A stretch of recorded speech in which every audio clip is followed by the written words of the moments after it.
Good afternoon, students.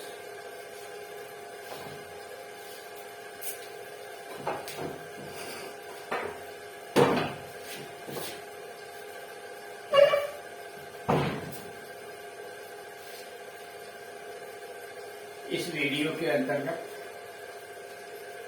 हम लोग formation of compound sentences के विषय में पढ़ेंगे।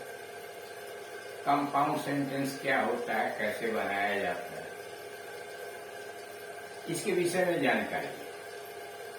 इसके पहले आप दो या दो से अधिक सिंपल सेंटेंसेस को जोड़कर एक सिंपल सेंटेंस विभिन्न नियमों के द्वारा बना।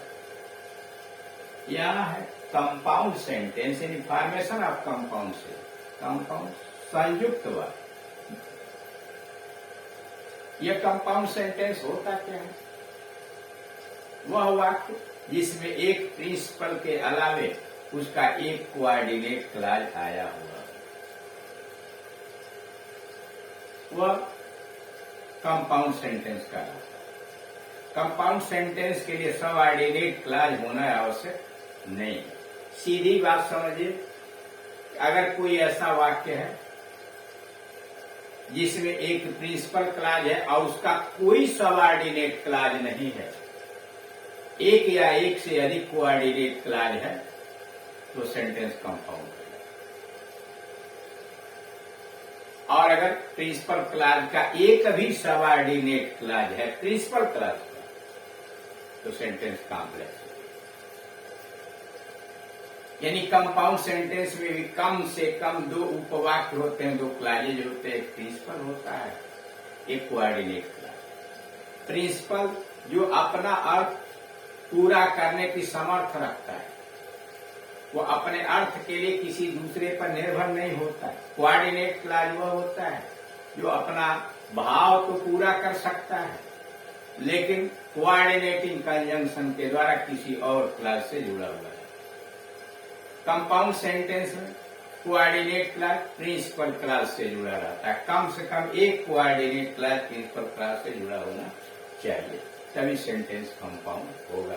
सबऑर्डिनेट क्लॉज रहे अथवा न रहे। इसके विस्तृत चर्चा जहां सिंथेसिस शुरू की गई है कि सिंपल सेंटेंस क्या होता है, कंपाउंड सेंटेंस क्या होता है, कॉम्प्लेक्स सेंटेंस क्या होता है, क्लॉजेस क्या होते हैं, वीडियो नंबर 1, 2, 3 में पहले डिटेल पढ़ाया जा चुका है। अगर नई बात समझ में आ रही तो उस वीडियो को आप देखें। सिंथेसिस के प्रारंभ यहाँ हम फॉर्मेशन ऑफ कंपाउंड सेंटेंसेस की बात कर रहे हैं।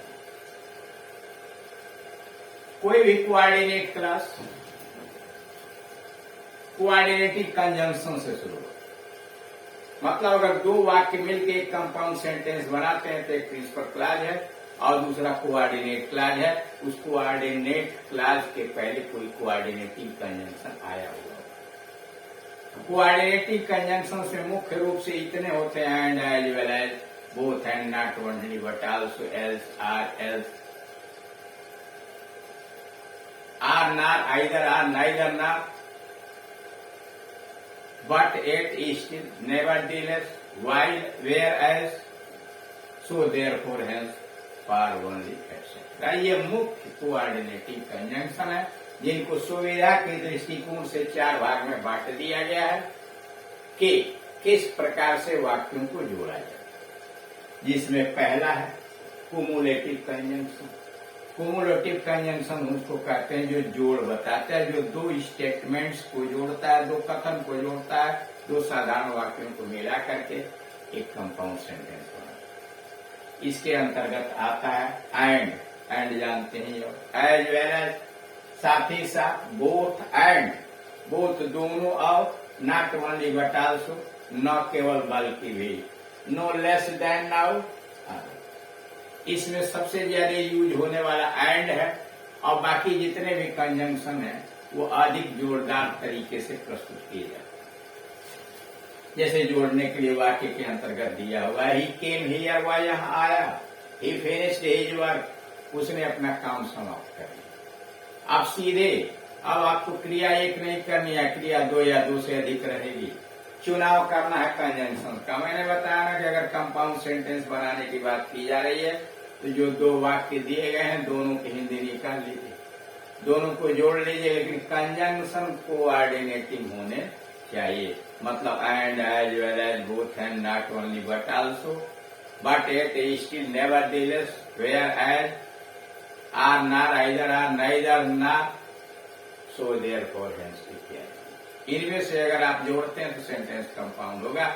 इनके अलावे अन्य conjunction when, where, why, how, who, whom, whose, that, as soon as, no sooner इत्यादि लगाते हैं सेंटेंस कॉम्प्लेक्स। अब यहाँ दिया ही केम हियर, वह यहाँ आया, ही फिनिश्ड हिज वर्क, उसने काम समाप्त किया। तो सीधे हिंदी में कहिए वह यहाँ आया और काम समाप्त किया, और से आपने जोड़ा सेंटेंस कंपाउंड हो गया। He came here and finished his work. Coordinating conjunction को अलग करने के लिए कामा का प्रयोग कर दिया जाता है। ही केम हियर, वह यहाँ आया, एंड फिनिश्ड हिज वर्क। दूसरा है सी इज ए सिंगर, वह एक गायक, गायिका है। सी इज ए डांसर, वह नर्तकी। दो गुण दिए गए हैं। She is a singer as well as, तथा she is a singer as well as a dancer. यहाँ एंड से आप नहीं जोड़ सकते, इसलिए कि दोनों सिंगर और डांसर नाउन है, और जब दो नाउन को आप जोड़ेंगे एंड से तो सेंटेंस सिंपल हो जाएगा, कंपाउंड नहीं होगा। एंड के अलावे एंड से जब जोड़ना होगा तो दो क्रियाओं को जोड़ेंगे, जैसे यहाँ आपने जोड़ा ही केम हियर एंड फिनिश, यहाँ दोनों क्रियाओं को जोड़े हुए, लेकिन यहाँ दो नाउन है इसलिए एज वेल एज से जोड़ा। She is a singer as well as a dancer, या दूसरी तरफ से बोथ एंड से जोड़ लीजिए। She is both a singer and a dancer, वह गायिका और नर्तकी दोनों है, वह गायिका और नर्तकी दोनों है। She is both a singer and a dancer. She is not only a singer, not only से जोड़ने के लिए, she is not only a singer but also a dancer. She is not only a singer but also a dancer. Number 3, number 3 में 3 वाक्य दिए गए। दी bell rang, घंटी बजी, the teacher went out of the class, या the teacher came out of the class. अध्यापक कमरे से बाहर आए, दी बॉयज वेंट होम, लड़के घर चले गए। दी बेल रैंग, घंटी बजी, the teacher came out of the class, अध्यापक कमरे से बाहर आए, दी बॉयज वेंट।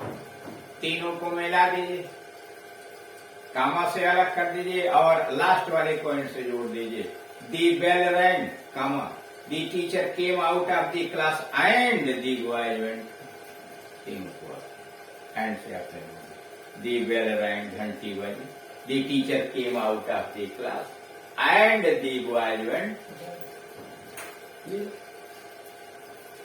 अब आइए अल्टरनेटिव कंजंक्शन। अल्टरनेटिव वैकल्पिक या विकल्प सूचक संयोजक, वैकल्पिक संयोजक या विकल्प सूचक संयोजक कभी कहते हैं इसे। इसमें आते हैं आर, आर का मतलब या अथवा, आइदर आर, या तो या, अदरवाइज अन्यथा, एल्स के अतिरिक्त, आर एल्स, नार नहीं, नाइदर नार। देखिए नाइदर नार के द्वारा केवल नेगेटिव सेंटेंसेस को जोड़ा जा सकता है। जैसे यहां दिया हुआ सिट डाउन, गो, बैठ जाओ, चले जाओ, दूर चले जाओ या भाग गो। अब इन दोनों में से किसी एक विकल्प का आप चुनाव कर सकते हैं, बैठिए या चले जाइए। Either sit down or go out, या तो बैठ जाओ अन्यथा चले जाओ। सिट डाउन बैठ जाओ, आर गो अवे या चले जाओ। सिट डाउन बैठ जाओ, अदरवाइज अन्यथा गो अवे, किसी एक से जोड़ देंगे। सिट डाउन बैठ जाओ, आर गो अवे चले जाओ। सिट डाउन बैठ जाओ, अदरवाइज गो अवे अन्यथा चले जाओ। Either sit down or go out, या तो बैठ जाओ या चले जाओ। दूसरा है रन, भागो, दौड़ो, यू विल बी लेट, तुम्हें देर हो जाएगी। रन, दौड़ो, आर अन्यथा you will be late. Run or else you will be late. Run else इसके अतिरिक्त you will be late. Either run, या तो दौड़ो, or you will be late, या अथवा तुम्हें देर हो जाएगी। Run otherwise you will be late, run otherwise you will be late, किसी के द्वारा आप जोड़ सकते हैं। आर लगा के otherwise, either or, or else, किसी एक कंजंक्शन को लगा के जोड़ सकते हैं। नेगेटिव में डू नॉट बेग, भीख मत मांगो, डू नॉट स्टील, चोरी मत करो। नाइदर बेग, न तो मांगो ना स्टील, न चोरी करो। अब डू नॉट लगाने की जरूरत नहीं, नाइदर का मतलब न तो, नार का मतलब नहीं, नाइदर बेग नार स्टील, न तो चोरी करो, न तो भीख मांगो, न चोरी। तीसरा है एडवर्सेटिव कंजंक्शन, विरोध प्रकट करने वाले। इसमें दो ऐसे वाक्य पुटअप किए जाते हैं जो दोनों एक दूसरे के विरोधी होते हैं, इसीलिए इसे विरोध सूचक कंजंक्शन से प्रयोग करते हैं। जैसे इसमें आता है बट, एट, स्टिल, बट लेकिन, स्टिल तथा, एट फिर भी, नेवरदीलेस तो भी, हाउएवर फिर भी, ओनली केवल, व्हाइल। देखिए व्हाइल जब विरोध प्रकट करेगा तो कंपाउंड सेंटेंस बनाएगा, लेकिन पीरियड ऑफ टाइम आएगा, समय सूचक के आएगा तो कॉम्प्लेक्स सेंटेंस बना देगा। वेयर एज, जब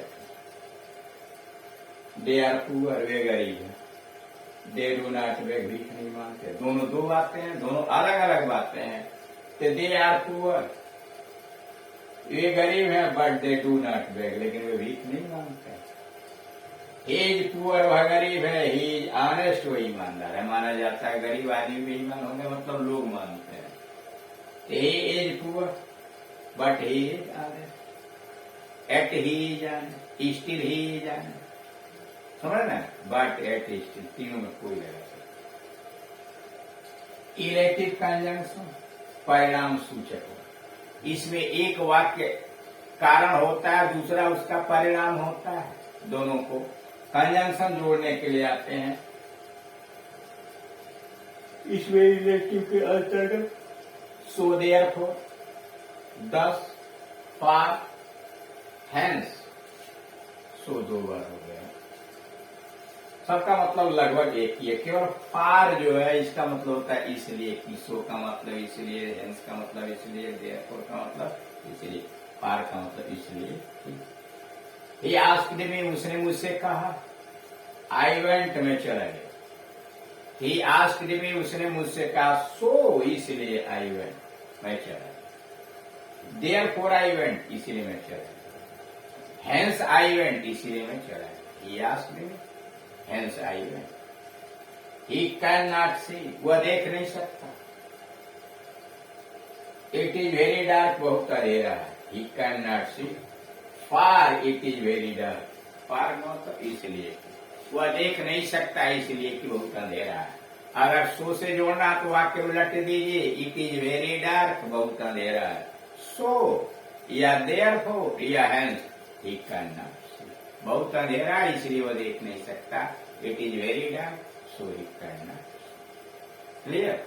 यानी इस तरह से आप देख रहे हैं कि कंपाउंड सेंटेंस के निर्माण के अंतर्गत अहम भूमिका कोऑर्डिनेटिंग कंजंक्शन अदा कर रहे हैं। कोऑर्डिनेटिंग, जब कंपाउंड की बात की जाए तो आप कोऑर्डिनेटिंग कंजंक्शन से वाक्य को जोड़ने